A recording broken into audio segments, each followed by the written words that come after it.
Hello. അങ്ങനെ ഈ വർഷത്തെ വെട്ടുകാട് പള്ളി തിരുനാളും അവസാനിച്ചിരിക്കുകയാണ്, കഴിഞ്ഞിരിക്കുകയാണ്.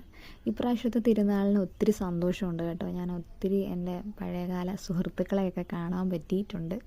ഒരുപാട് പേരെ ഈ തിരക്കിനിടയിലും നമ്മളെ തിരിച്ചറിഞ്ഞ് ഓടി വന്ന് മിണ്ടാനൊക്കെ വന്നപ്പോഴത്തേക്കും ഭയങ്കര സന്തോഷം തോന്നി കേട്ടോ.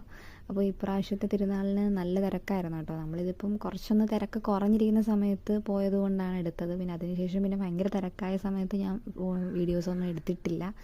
പിന്നെ അതൊക്കെ എൻജോയ് ചെയ്ത് ആ തിരുനാളിൻ്റെ ഒരു വൈബ് ആസ്വദിച്ച് നടക്കുമായിരുന്നു. പിന്നെ നമ്മൾ ഈ പലഹാരങ്ങളൊക്കെ വാങ്ങിച്ചു, അലുവ അങ്ങനെയുള്ള സാധനങ്ങളൊക്കെ വാങ്ങിയതിന് ശേഷം സത്യം പറഞ്ഞു കഴിഞ്ഞാൽ നല്ലൊരു ചൂടുണ്ടായിരുന്നു കേട്ടോ. അപ്പോഴത്തേക്കും ദാഹിച്ചിട്ട് പിന്നെ അടുത്തൊരു ബേക്കറി ചെന്നിട്ട് ഒരു പൈനാപ്പിൾ ജ്യൂസൊക്കെ കുടിച്ച് കുറച്ച് സമയമൊക്കെ അവിടെ കറങ്ങി നടന്ന് ലൈറ്റൊക്കെ കണ്ട് അതിനുശേഷം പിന്നെ കമ്മലുകൾ ആ തിരക്കിൻ്റെ ഇടയിലായതുകൊണ്ട് ഒരുപാടൊന്നും വാങ്ങണമെന്നൊക്കെ പ്ലാൻ ചെയ്ത് പോയതാണ്. പക്ഷെ നടന്നില്ല. 2 കമ്മലും ഒരു നെയിൽ പോളിഷൊക്കെ വാങ്ങി